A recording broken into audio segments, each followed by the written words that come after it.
see some pictures. We don't have a photograph of Addison Carter, I'm sorry to say. I've looked and looked, but I haven't been able to find one. But if you haven't heard that name before, he was one of Maquoketa's very, very early merchants, and he was a hardware guy. He specialized in heavy hardware. I didn't know what heavy hardware was, but I guess it's iron and steel and big heavy things. What? Like that.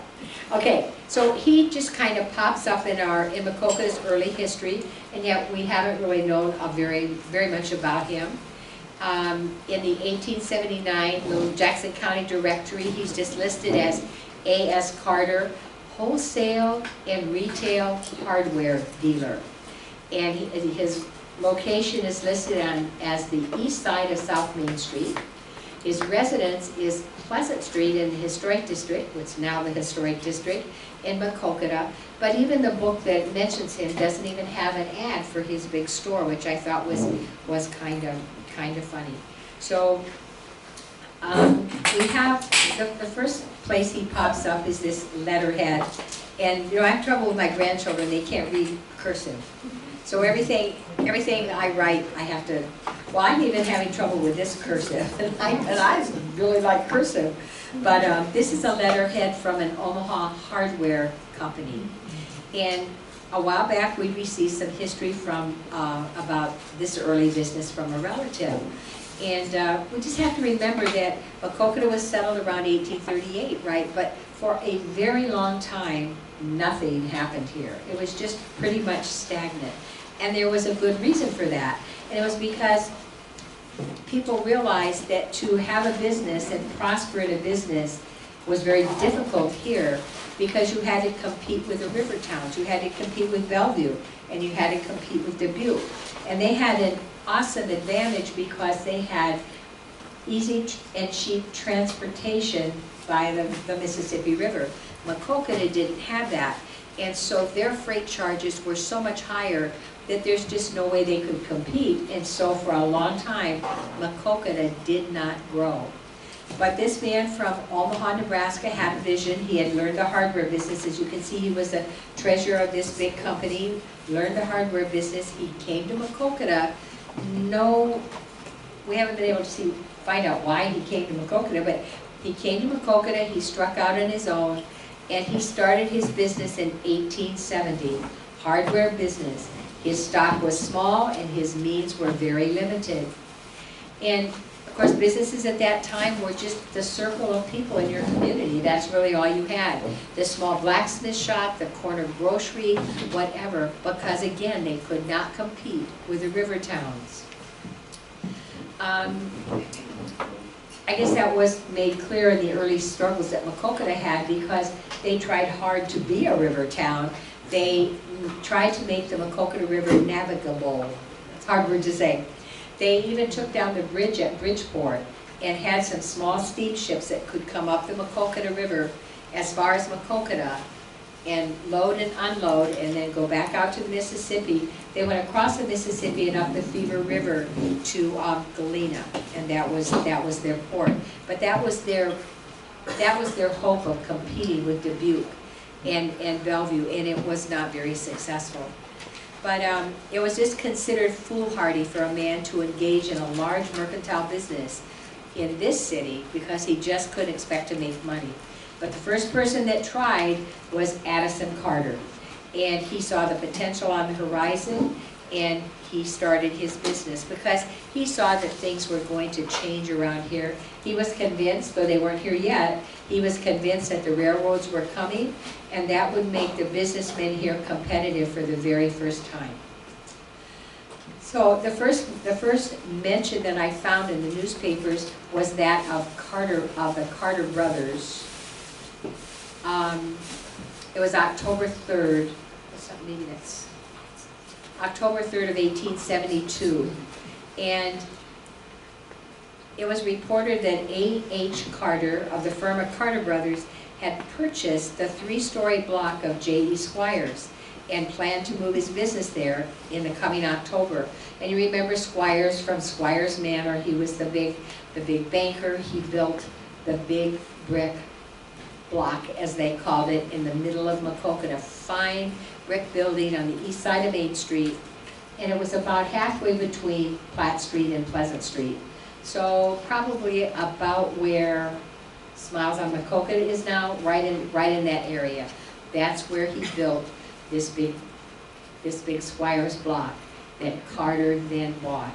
And then again, we see a newspaper article on October 30th of 1873, and the Jackson Sentinel said this: a full line of stoves, heavy and shelf hardware, mechanics and farming tools, cutlery, house furnishing goods, washers, ringers, nails, iron, steel, and every other article kept in a well-regulated hardware store are to be found at Carter's in their mammoth room.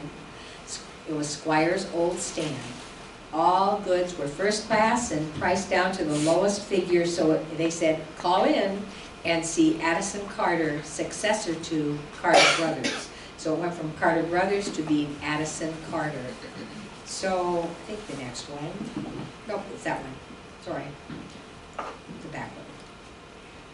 I don't know if you knew that. Okay, so this is going to be difficult because I can't see what's coming next because I can't get it to work right. So now we have the railroads in play, right? And Carter was into heavy hardware, and so now, as you can see by the arrow, he can now compete at river prices. Excuse me. He can now compete at river prices with Dubuque and Bellevue and places like that. And he was the first wholesaler in Maquoketa, the first wholesaler in our whole area. And the Jackson Sentinel ran a multi-page story about the company, and I'm just going to highlight what it said that they admired. They saw and admired as they were taken on a walkthrough of this building. They said they saw perfect and uniform arrangement, a monument to the history of one man, the Monmouth wholesale and retail establishment of A.S. Carter. So just kind of picture this. The building was 4 stories high, including the basement, so we would call it a 3-story building. It was 185 feet deep, going back, and 35 foot wide, and the first 2 floors equaled 9,000 square feet. So that was huge for an old city town, for an old Main Street. They said it was well lighted, so that every foot of that building was well utilized. It had a hot air furnace in 1879, hot air furnace to keep the entire building comfortable all year long. It had a 400-bell reservoir with pumps and hoses for fire protection of the entire building, and that's important to remember. Back then, we didn't have a fire department, we didn't have a city water plant. Every business was responsible to have their own water, their own firefighting equipment, and their own manpower. Then it said it had a beautiful interior in black and white walnut. Is there white walnut? I mean, we know there's black walnut. Yeah, there's white. Is there white walnut? So the whole interior was done in black and white walnut. It didn't have counters, this store. It had wall cabinets, and the articles were placed in containers in these cabinets with, it must have been like a picture or a sign on the front saying what was in there. Showcases were arranged down the center, and they had everything you could imagine, and they talked about an assortment of whips. And they had whips from the most dainty, buggy riding whips for ladies to large blacksmith whips. They had cases of carpenter tools of every kind and every style and every size, and a case of bolts, from carriage bolts to stove bolts, and on and on and on.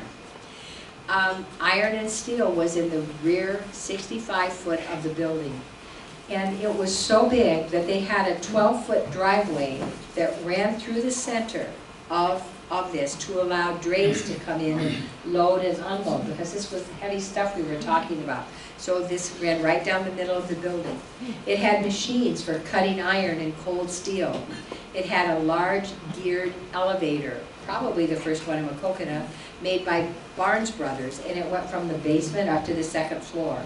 The 2nd floor was devoted to carriage and wagon woods. It had buggies in a box, prefabs maybe we would call them today, all put together, and you could put together your whole buggy in a day's time. In the basement, stored in the basement, were over 600 kegs of nails of various types and sizes. There were horseshoes and grindstones. And there was a large one-story warehouse to the rear of this main building, and it fronted on Olive Street. So you have to realize that this building went all the way through the whole block. It fronted on Main Street. It went all the way through to Olive Street on the back. It was absolutely huge for this time. They had lumber, cement, stucco, barbed wire, and a large hardwood lumber business. So these people that were touring this from the newspapers, as they looked at all this, they thought, this is way too large for one little town like Maquoketa. So how are they going to do this? So they walked back to the store, and then they began to notice goods that were getting ready for shipments. Shipments to DeWitt, to Anamosa, Marion, Bellevue, and many other towns. But they even found one stack of materials with a bill of goods showing that Carter was completely outfitting a large hotel that was being built in another country. They credited this great success to the fact that A.S. Carter purchased in very large quantities, so he was the first businessman here that was able to do that. He was able to buy directly from the manufacturers because he bought in such large quantities, and he paid cash for everything that he bought, and thereby he received heavy discounts. So because of all that, he was able to really get going and charge very low prices.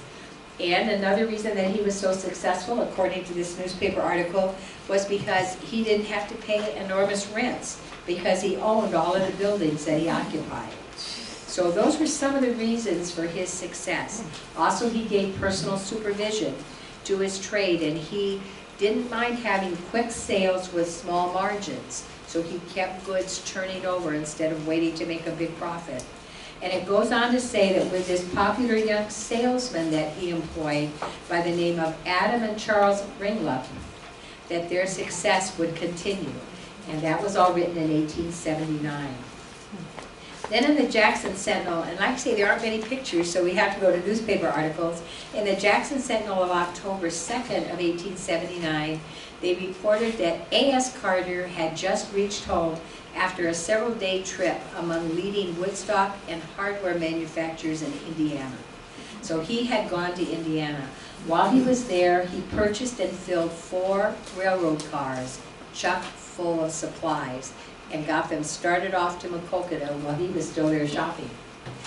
And the article said, now let the wagon, carriage, and house builders call at Carter's Mammoth Wholesale Hardware establishment and receive the benefit of some of Mr. Carter's good purchases. Better prices cannot possibly be obtained at a river town. So he wanted to make it clear to everybody that for once he could compete and beat their prices. Well, we didn't know very much, sorry. We don't know very much about Carter as a social man. Very little is said about him in other aspects of our history, but we do know that he was a Mason. And as we've discussed, downtown in towns like Maquoketa, but especially in Maquoketa, the 3rd floors of all of our big brick buildings were always kind of rented by fraternal organizations. They weren't there every day. They didn't have customers climbing up all these flights of stairs. So that's where the Masons and all of the different clubs, that's where they were. So, and also they moved around a lot, which was surprising to me. But the Masonic Lodge, which he was a member of, had bought the hall of Henry Tubman.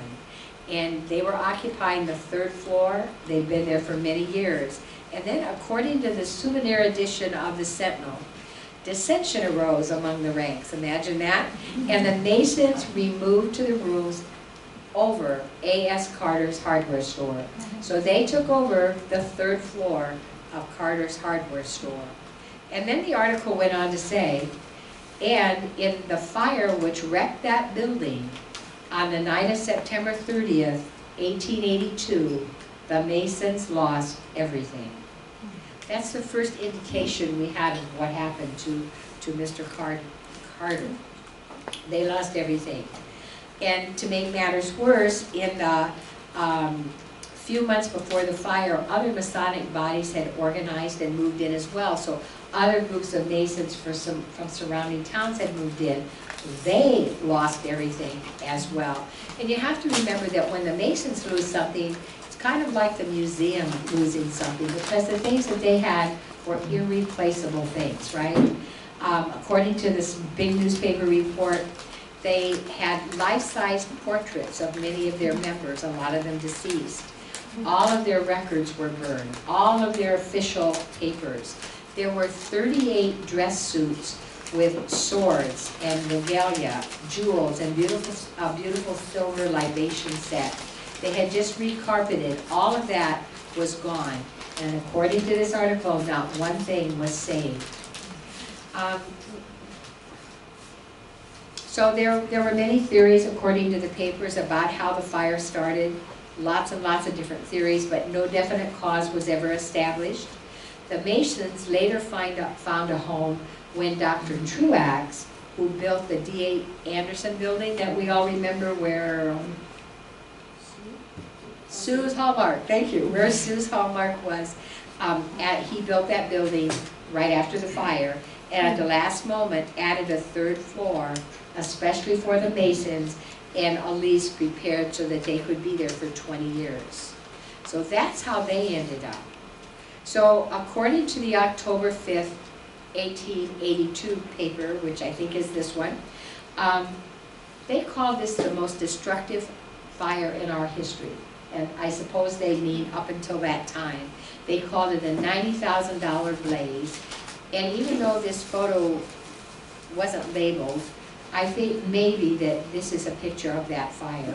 It burned a space of over 100 feet across and 265 feet deep. In other words, from Main Street back to Olive Street.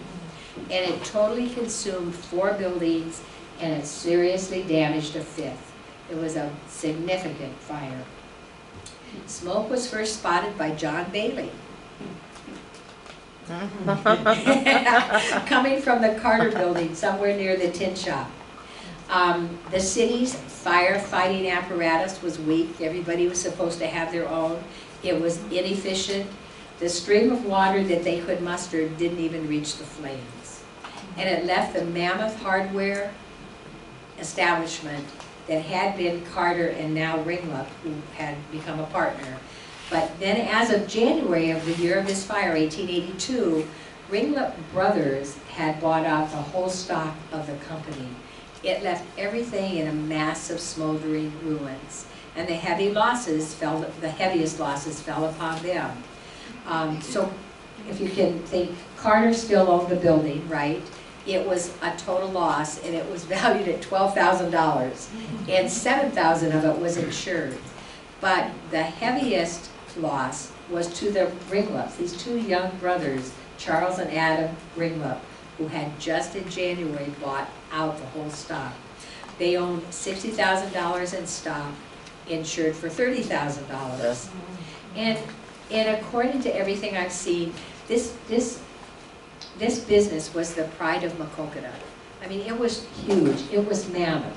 It supplied heavy hardware for the whole entire area, and it was going to be sorely missed. Many people would be out of work now because it was completely gone, and there was even serious consideration about the railroads because they were going to experience a huge decline in their business because so much was shipped out that wouldn't be happening again. So in the paper, there was this diagram of the burned out district, okay? It's kind of hard. You can see Main Street on the one side and Olive Street on the other side, right? And right down the middle were what is now being called the Ringlep Brothers hardware store. Buildings and everything still owned by Carter. So the Carter block, you can see how big it was. The largest in the city, extending from Main Street to Olive Street, 265 feet deep, 30 foot wide. Most of it was 3-story. Occasionally there was a little 2-story. It kind of went up and down, I guess. Adjoining the building on the south were 3 frame buildings. There was, I think you need to go back, but There was Mrs. I'm giving her bad signals here. Sorry. There was Mrs. Ingles' Millinery Store, a hat shop, right? There was Northrop and Glazer's Furniture Store. And there was A. Pitkin's, and that was a one-story building. Down toward the bottom you can see, and that was a harness shop. On the north side, the Union Block adjoined it. It too was a fine 3-story brick building, occupied on the second and third floors by professional spaces, so that's where doctors and dentists and lawyers were. And then there were some apartments, housing up there as well. But on the first floor of the Union Building was the post office. Our post office was there. Behind the post office there was a crockery shop, and then there was D.H. Anderson's grocery store. Hundreds and hundreds of people came to help that night. I mean, people from all over Maquoketa came to help. People ran into the stores. I mean, they could see the flames up above on the second and third floors, right? They came into the stores and they started carrying out goods to save them. They put out the call for drays and express wagons to come and haul things away to safety and get them away from the fire. And people worked right up until the time flames were almost upon them. They were trying to move things out. The sidewalks became stacked, a distance away, became stacked with safes and stoves and other large, heavy articles just to get them out of there.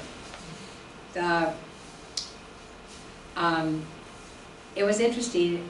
It talks about a Jackson Sentinel newspaper reporter. Doesn't say whether it was the one that wrote the article or not. But he decided that more help was needed and nobody was doing anything. So he ran to the Midland Depot and he telegraphed the Clinton Fire Department and he asked for help. They said they'd be here with 50 men, and 50 strong men hopped on a train and they arrived here at 4:15. They have to remember it was 38 miles. It was an old new locomotive. And they got here in 1 hour and 8 minutes, which was a record run.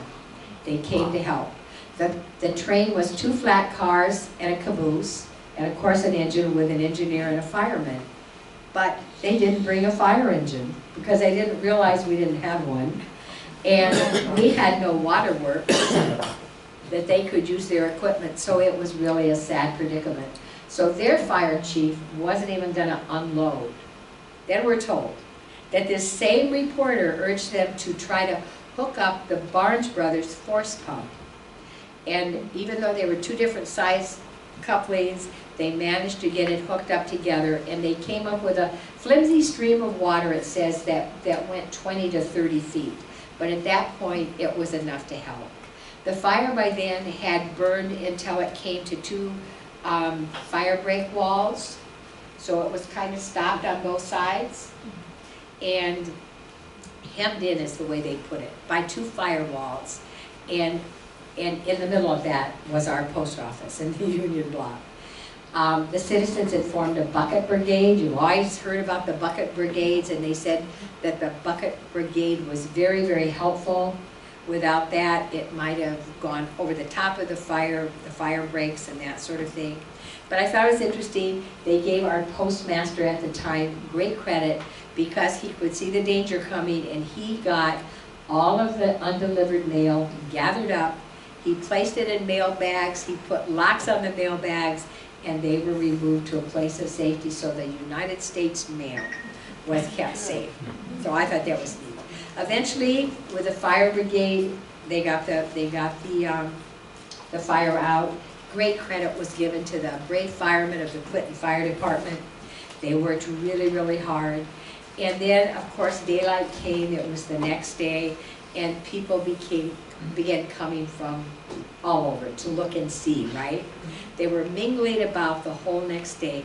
But one thing I thought was funny about the article, it said that there was a 4-horse bus with 20 to 30 people that came from DeWitt.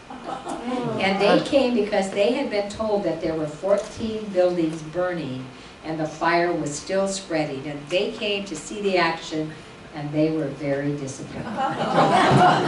So, but on a sad note, they said that a great deal of petty thieving occurred. Maybe meaning that over time things don't really change that much, right? And lots of thievery was going on as people were supposedly helping to carry things out. They just managed to keep on going with them. And the newspaper said, "This is the meanest and most damnable thieving that could be practiced. Theft under ordinary circumstances is a virtue as compared to this." So a lot of that happened. So now we move ahead. That was 1882, right? So we have kind of a gap. We move ahead to this ad that came in 1889. Excuse me. If we look at the 1989 history, it talks a little bit about Adam Ringlep and how he worked for this Mr. Carter, Addison Carter, in his hardware store. He worked for Carter from the age of 17, and now 16 years later, he bought a half interest in the building and in the business, and it had become known as Carter and Ringlep, because Carter still owned the store, right? He still owned the building, right? So then in 1902, there was another change, and the full ownership went to the Ringlep brothers, Adam and Charles. And it's about this time that we begin to see that A.S. Carter was having some mental health problems, and so he must have had to sell out to the Ringleps. So there we have Adam and Charles Ringlep trying to rebuild this business as best they can because there was nothing left. They had a sister named Levy who also worked in the store, and she had married a man by the name of Volkert William Jacobson in 1880, before the fire. And in 1899, Will had died, and their 17-year-old son, Ben Jacobson, started working in his Uncle Adam Ringlep's hardware store to support the family after his father died. Okay, that store was just, and we've talked before about Ringlep Hardware and Ben Jacobson, and if you remember, that store just moved everywhere. It moved every little while. It was located in a building next by a movie theater, but we can't quite figure out just which one. And then sometime in the story we know that the hardware store was located in the Centennial Building, and we all know where that was. And that did have a movie theater at it for a time.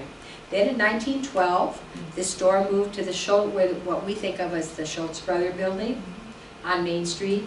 And by 1924, Ben Jacobson owned the Ringlep hardware store.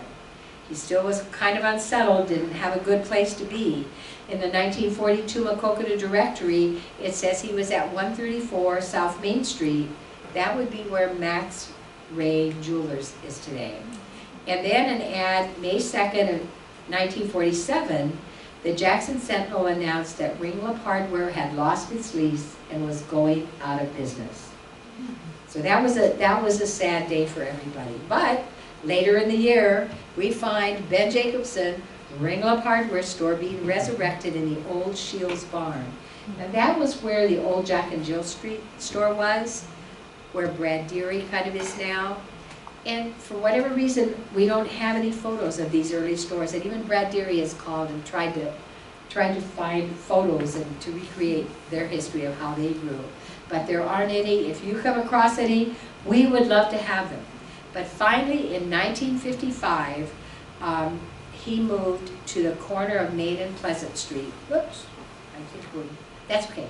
We'll do this one. Sorry, I can't tell when to move them. So that's good. We'll go back one. No, the one you were on. We'll just talk about it. So this is the Centennial Building that we talked about, and he moved to the Centennial Building, and you see where it says Ringlep Hardware Store right across the top, and this is a picture later when they were doing some restoration of that.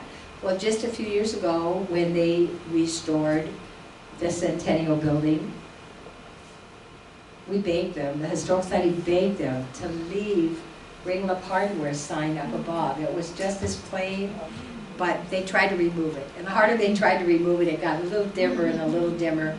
Please leave it there, please leave it there. But they didn't. They decided to remove it, and now you can't see it at all. But I think it would have been nice for Maquoketa for that sign to just have stayed there. But, you know, you win some and you lose some, and we definitely lost that one. It's part of the art experience, you know, where the big circle is up above. And I think when they restored it, everybody saw Larry McDevitt up there putting together, you know, putting back the blocks, and it's beautiful. They did a beautiful job. They just took off a sign that should probably have stayed there. That's all. So then maybe the next one. Yeah. Okay. So finally, now there's Ben Jacobson, and a lot of you knew Ben Jacobson. In 1955, remember he started when he was 17 to support his family. He just kept this going and kept this going and moved all over everywhere. And finally in 1955, you see him sitting on his steps there, he moved to the corner of Main and Pleasant Street. And he ran his store there until his death. He never modernized that store, because folks always told him that they wanted it to remain just like it was. So I hope some of you remember going into that store. And it suited Ben just fine to have it that way. That store survived the fire of 2008. It was just fine, but the city took it down because they thought they had a better chance of selling the whole green space, and probably they're right.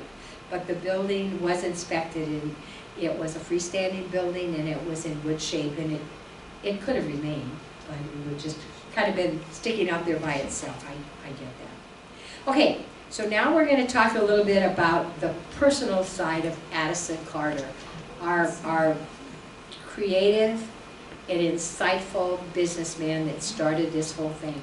So Addison was born in 1847, and he built this house at 318, did I skip one? 1781 house at 315 West Pleasant Street. Okay, that's not the one. We'll go back to that. So not this house. He built a house at 318 West Pleasant Street in 1876. It had Italianate brackets and oculus windows. The interior featured a beautiful open walnut staircase, crystal chandelier, marble fireplace, and a year later he remodeled and added an addition to that. So though my pictures maybe aren't in order, that was what is now the Carson Funeral Home. So think of that building. That is the house that he built. It was during the remodel of that house. I'm going to go one forward again, Karen, and see if, oops, no, I don't know what I did with it. Okay. That's all right. Go back to.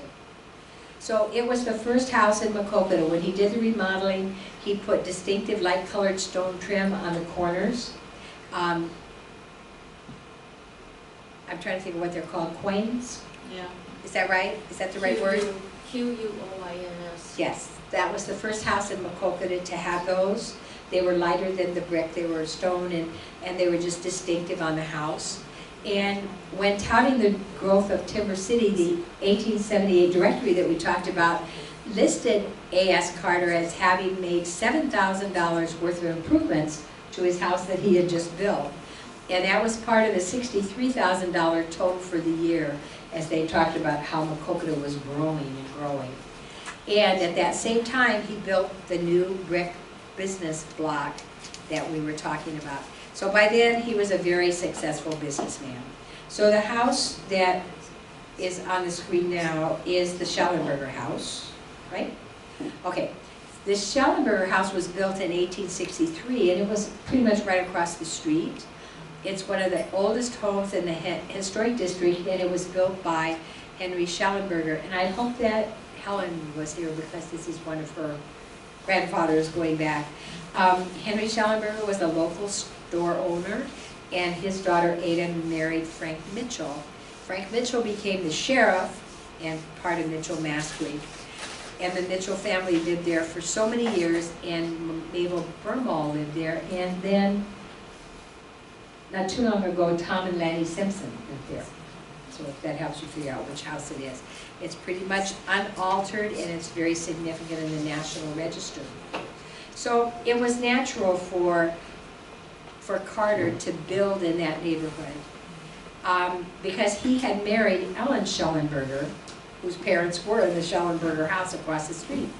So Ellen was born in 1852, and she died in 1886. So she died at the age of 33 of consumption. So then he married Mary Schellenberger, her sister.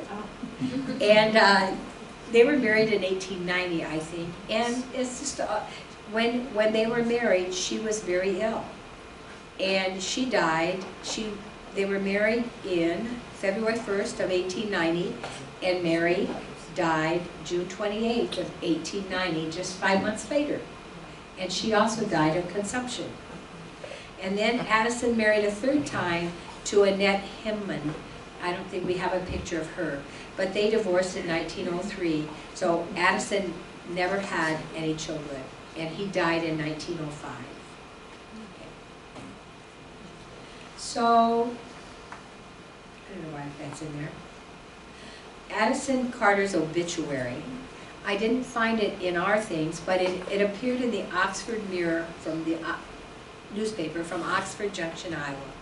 And this is what it said. He died March 18th, 1905, at the age of 58. So remember in 1902, they decided that he was had the beginnings of a mental illness and he had to sell out. In 1905, at the age of 58, he died. And to quote the newspaper, it said, Friday at midnight, there passed away at Mercy Hospital, Davenport, Addison S. Carter, one of the most successful merchants ever identified with the upbuilding of Maquoketa. Bereft of his reason, he made a pitiful ending of a busy career. And then it said, still quoted, about 3 years ago, Mr. Carter's friends began to notice evidence of his mental troubles, and 15 months before his death, he was adjudged insane. So after his death, his remains were taken to the home of Adam Ringlep, and a brief funeral service were held, and of course the Masons were involved in that. So he came to a rather sad end, but he did some beautiful things. Talking a little bit about the house, I'm gonna go one more. Oops, there's the cemetery with all of his wives. Okay, so a neighbor was Mary Ethel Flo, and she recorded in 1890 that he sold his Pleasant Street residence to somebody named Litchard of Monticello for $11,500. And then in 1894, J.C. Murray, that we've talked about for many times, he was a noted lawyer here. He bought what was called the Carter Mansion on West Pleasant Street. He needed a residence that was closer to his office, so he could devote more time to his large and rapidly increasing law practice. And it was also very convenient for him to walk to the courthouse. He was a raiser of punch horses, Suffolk punch horses, and we've talked about him before. He became really famous, and he was one of the lawyers involved in the Mott Watson case, the man that was living in the Decker Hotel, and there was that shaded story that went all the way to the Iowa Supreme Court. He was a lawyer in that case. Okay, the next person to own the house was William Swigert, and everybody knows William Swigert. He was the newspaper man that Jane Goodnow brought here in 1854 to start our very first newspaper. He owned the house and lived there for a while, and then Carlisle Swigert, who I believe was his son, owned the house after that. And then later it was the home of Frank and Eliza Sears. So, as you look at the house today, there it is. That's the house in 1918. It's kind of hard to recognize as the Carson Funeral Home, but it is. You can see the stone quains that go up the side, how distinctive they are to the look of the house. Bonnie, Uh-huh. if you look behind that tree, I used to take my class down there to look at architectural details. There's Okay. also a tiny bit of mansard roof there in the corner. Yeah. Okay. And I always thought that was a really interesting, you know, and you're trying to figure out where that, how that fit in before Right. they redid everything. Before they redid it all. Yeah, this is a good picture. Good point. And then you notice the little, whatever, Belvedere. belvedere on top. That of course is not there anymore. But it was a beautiful, beautiful house. Addison Carter built it, and then it went on to belong to many people down through the day, and now it's the Carson Funeral Home. So early photos of Carson's, it didn't seem to look like this. In 1839, there was of course the Sentinel talking about the new funeral home. So the first funeral home of the Carsons was Carson and Balster, and it was in the Marrero residence on North Main Street, which meant that it was pretty much right across from the post office, right in that area. And it was, she was the former Lenora Decker, so she was the daughter of the Decker Hotel people. And then, so that became the first Balster Carson funeral home. And then, after a while, let's see, in 1939, they moved from their location in the Marrero building to their new place at 318 West Pleasant Street, which is where they are today. So that house is a significant major residence on West Platte Street in the historic district, and it was one of the earliest documented houses in Maquoketa. And though it's been changed a lot, the Italianate tower, the heavy porch, those are gone now. But it still has a lot of its, as Nancy pointed out, still has a lot of its architectural elements. The canopies over the windows, the simple hood molds, oculus windows and brackets, and so it is still a major contribution to the West Pleasant Street District. And so there's just a few more pictures, maybe 3 more pictures that Karen can just go through quickly of the house. Oh, sorry, that's the Marrero. That's the Marrero house across from the post office where the first funeral home was. And that is when they then moved out to the other place. And that was the Carson Funeral Home when it first became the Carson Funeral Home. And and there's the Carson Funeral Home today. So a very historic building, but that too goes all the way back to Addison Carter. So anyway, he was our first really big entrepreneur in Jackson County, and a lot of things have happened here because of him. It's just sad that he came to such a sad ending to his life. And I don't know if he has any. He had no children, so he has no relatives around here. But anyway, that's him. Judy. Bonnie, when you were talking about how he had gone that shopping trip out to Indiana, but he paid cash. Can you imagine how much cash he would have had to have on him to do Absolutely, that? to do that. I mean, four railroad cars full of building supplies, and he paid cash. Yeah, it's when you really look deeply into the story, it's amazing. It's amazing the things that man was able to do, because he came here with almost nothing. I mean, he had what he had learned, but in Omaha, but he came here with nothing. He started with scratch.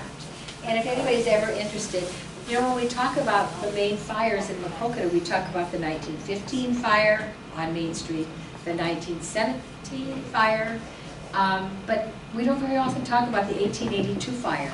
And yet, in Kathy's files, there's this wonderful article about the 1882 fire.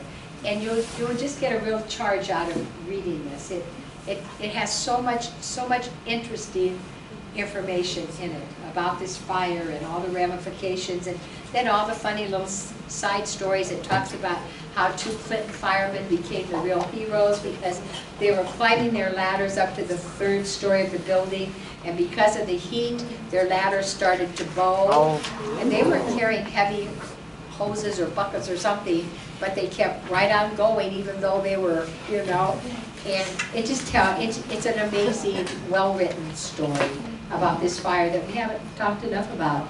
And I have a feeling that some of our photographs that we have in our photo archive that we've labeled 1915 fire and 1917 fire. I think maybe a few of those with a magnifying glass and some careful study may have really been this 1882 fire, so we'll have to delve into that. The post office was there, and you can definitely see the post office. So, anyway, thank you. Remember, Ray Scott will be here next Tuesday, talking about the Underground Railroad. Some very interesting things, and a neat film strip, I understand, or a neat video. Yeah, there's going to be an antique video. So, You'll enjoy. This will be the first of 3 presentations that I will make about the Civil War. This will be the first one, there'll be 2 more to follow. because we have to get geared up for that restaurant in Macoka that is right around the corner. So we're going to need all of your help. So thank you very much.